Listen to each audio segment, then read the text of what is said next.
¿Qué tal? Esto es Escena Internacional, podcast producido por Comité con la colaboración de Rodolfo Sánchez Aizcorbe. Hoy es 1 de junio y la primera noticia es que Alemania permitirá el uso de las armas que entregó a Ucrania en suelo ruso. En esto se suma una decisión tomada ya en la misma dirección por parte de Estados Unidos y Francia. El argumento de la OTAN era la prohibición a que las armas entregadas por la OTAN fueran utilizadas en suelo ruso le permitía a Rusia, digamos, colocar piezas de artillería de su lado de la frontera y atacar Kharkiv, la provincia cuya capital es homónima, que está esa capital a solo 20 kilómetros de esa frontera, y además introducir tropas en territorio ucraniano desde ese tipo de posiciones. Y claro, los ucranianos no podían responder con armamento entregado por la OTAN, sí con armamento fabricado por ellos mismos, drones, por ejemplo, pero estos no se daban abasto para contrarrestar la potencia de fuego rusa.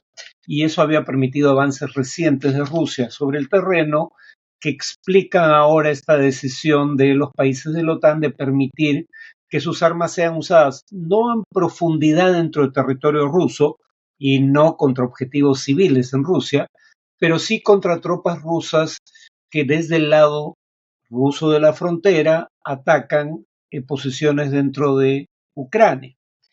Eh, Ahora, Putin dijo que esto podía llevar a una escalada, pero el secretario general de la OTAN, Jens Stoltenberg, dijo que Ucrania se está defendiendo y la autodefensa no es escalada.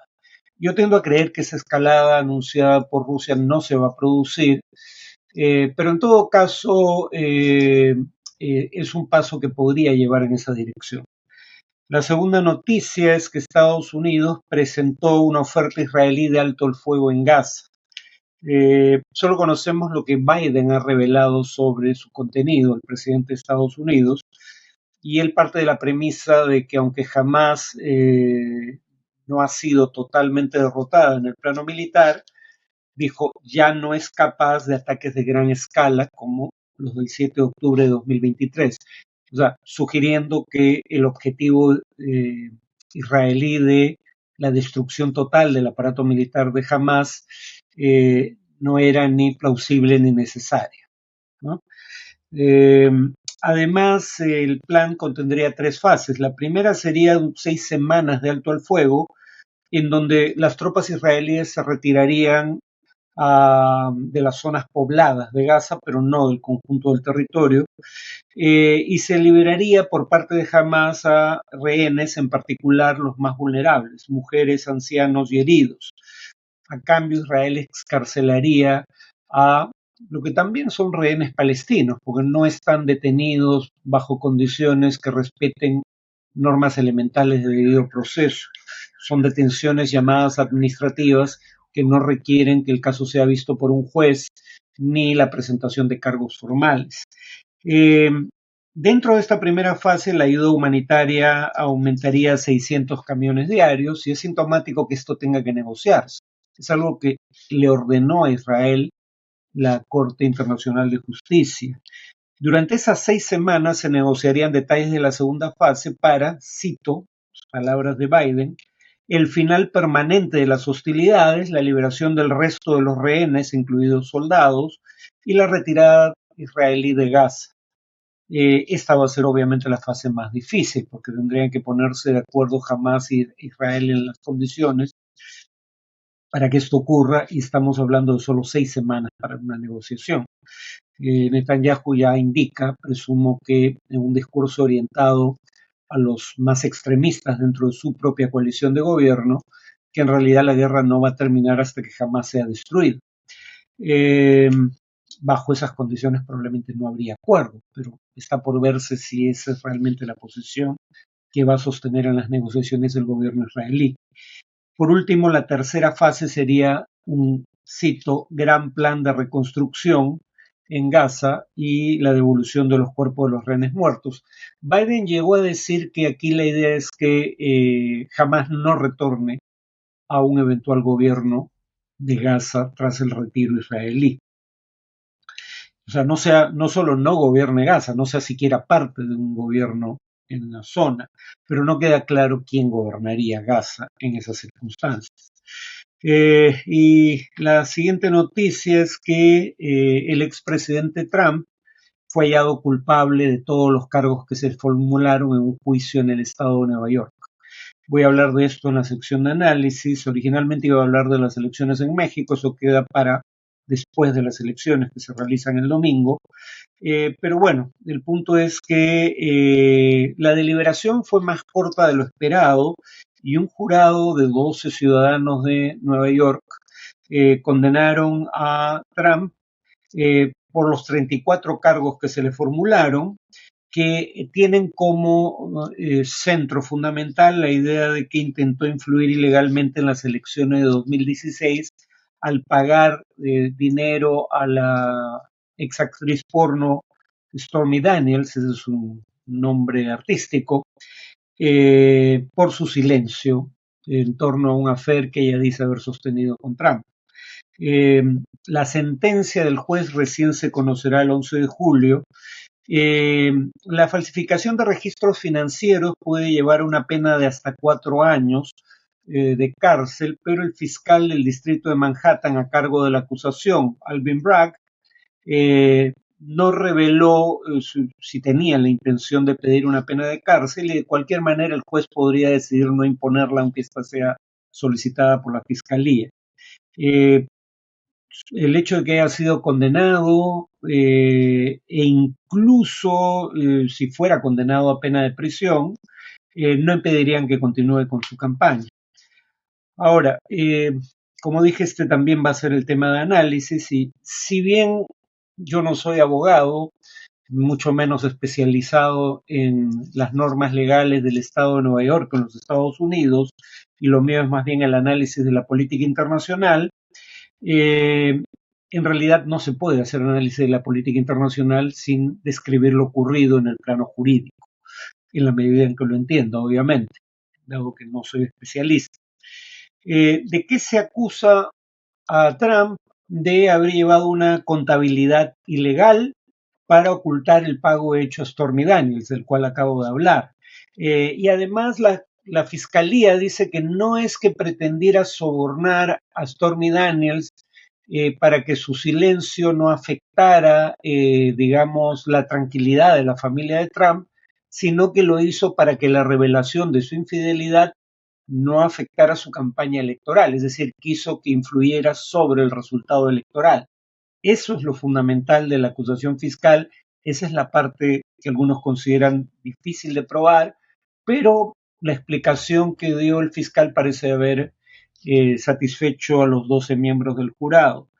Ahora, la suerte de Trump es que este era el menor de los 4 en cuanto a relevancia jurídica y política, este era el menor de los 4 procesos penales en su contra que están pendientes de ir a juicio. Bueno, este ya fue a juicio en primera instancia, los otros 3 todavía no. El tema es que, claro, aunque los otros juicios son más importantes y podrían tener un mayor efecto político que este, no parece probable que se inicien antes de las elecciones de noviembre. Y en ese sentido no van a tener un gran efecto sobre las mismas. Si algún juicio tendrá efecto sobre esas elecciones sería este. Vamos a tratar de determinar qué tan grande puede ser ese efecto. Ahora, si bien este no era el juicio que más temía la campaña de Trump, el resultado de cualquier manera es peor de lo esperado. Primero porque como ya dije, la deliberación fue más rápida de lo esperado. Segundo porque hubo unanimidad en el jurado, si no, no habría habido condena. Tercero porque se le halló responsable en los 34 casos imputados. Y por último, porque si bien el fiscal Bragg está registrado como miembro del Partido Demócrata, a fin de cuentas fueron 12 ciudadanos que fueron interpelados por la fiscalía y la defensa por igual los que determinaron la culpabilidad de Trump, no la fiscalía. La defensa de Trump centró mucho de su alegato en que el testimonio más importante de la acusación, el de Michael Cohen, ex abogado de Trump, no era un testimonio creíble porque Cohen había mentido bajo juramento en un juicio. El tema, sin embargo, es que, como pudo demostrar la fiscalía, su caso no dependía únicamente del testimonio de Cohen, sino que había evidencia que corroboraba ese testimonio. Básicamente, los pagos hechos por Cohen. Uno, el testimonio de Stormy Daniels sobre el affair y que se le ofreció dinero para callar al respecto. El reconocimiento del entonces abogado de Trump, Cohen, de que había realizado esos pagos. Y tercero, el hecho de que el dinero le fue repuesto a Cohen por el emporio Trump, ¿no? Esos fueron hechos comprobados. Ahora, la defensa de Trump además alegó de modo francamente inverosímil, uno, que no hubo affair, eso no es tan inverosímil, podría decirse que es la palabra de Stormy Daniels, no recuerdo su nombre real, me disculparán, solo recuerdo su nombre de guerra. La palabra de Stormy Daniels, digo, contra la de Donald Trump, pero el tema es que la campaña de Trump dice no solo que no hubo affair, por ende no había por qué sobornar a Stormy Daniels, sino que Cohen decidió pagar por sí ante sí $120,000 a Daniels, no queda claro por qué lo haría si no estaba tratando de proteger a su jefe, y que además la campaña de Trump, o perdón, la defensa de Trump decía que no entendía el propio Trump por qué se le había reembolsado el dinero a Cohen. Bueno, aparentemente porque el pago lo hizo en representación de Trump, ¿no? Es lo que todo el mundo entendió, por lo menos todo el mundo entre quienes componían el jurado. Por eso diría que Trump no testificó. Primero porque no tenía un buen caso, pero segundo porque yo he oído testimonios de Trump ante cortes en el pasado, cuando no se dedicaba a la política, y ese Trump asertivo, imponente que ustedes ven en campaña, se convierte en un Trump dubitativo que no recuerda virtualmente nada cuando es sometido a un interrogatorio judicial en donde la mentira puede costarle caro. El juez, como dije en la parte de noticias, dará la pena en 11 de julio, 4 días antes del inicio de la convención del Partido Republicano, donde Trump va a ser nominado candidato, pero es probable que no le imponga pena de cárcel, primero por su edad, 77 años, segundo porque son delitos no violentos, y tercero porque Trump no tiene antecedentes penales, ¿no? Y de cualquier manera, si se aprobara una pena de cárcel, probablemente esta no se ejecute hasta que no concluya la revisión de las apelaciones que puede hacer la defensa de Trump en favor de su cliente. Así que Trump va a poder continuar en campaña y ser elegido presidente. En cuanto al efecto político de todo esto, bueno, ya dije que esto es inédito, nunca un expresidente tuvo una condena bajo cargos penales en Estados Unidos y nunca alguien con condena por cargos penales había sido candidato de uno de los principales partidos en las elecciones estadounidenses.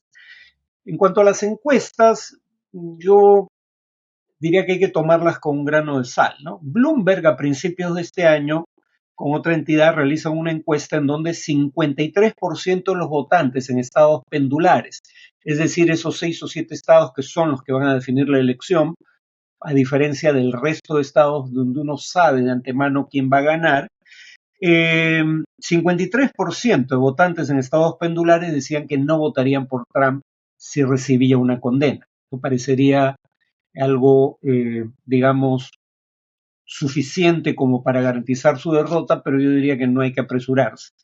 Primero, hay otra encuesta de de una universidad Kinnick, si no me equivoco, que dice que solo 6% de los votantes de Trump sostenían que serían menos proclives a votar por Trump si recibía una condena, pero una encuesta parecida este viernes en la BBC de Londres, presumiblemente dada la celeridad con que se hizo, debe haber sido una encuesta telefónica, con márgenes de error habitualmente mayores, pero en todo caso los resultados no dan mayor margen para el error. 55% de potenciales votantes de Trump decían que la condena no cambiaba su intención de voto. Solo 10% de quienes se autodefinían como votantes potenciales de Trump decían que esto sí iba a cambiar su voto. Y 35% decía que si acaso esto hacía más probable que voten por Trump. O sea, en otras palabras, si bien esto puede afectar a Trump en el margen, no tanto entre sus electores, pero sí entre los independientes, también puede llevar a una mayor movilización de las bases de Trump bajo el argumento que muchos de ellos creen de que Trump es víctima de una persecución política. Yo creo que eso no es cierto, pero lo importante es lo que crean sus votantes, no yo. Entonces, digamos, lo que creo que va a ocurrir es que esto va a afectar la campaña de Trump en el margen. Claro que habría que añadir que, digamos, la ventaja con la que cuenta en este momento en las encuestas Trump, en más de un caso está dentro del margen de error estadístico.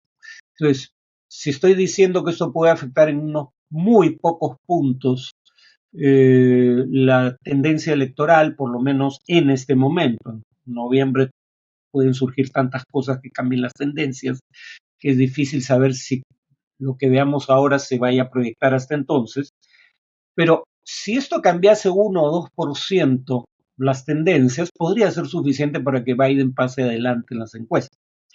Eh, la pregunta nuevamente es si ese cambio en las tendencias se sostendría hasta noviembre.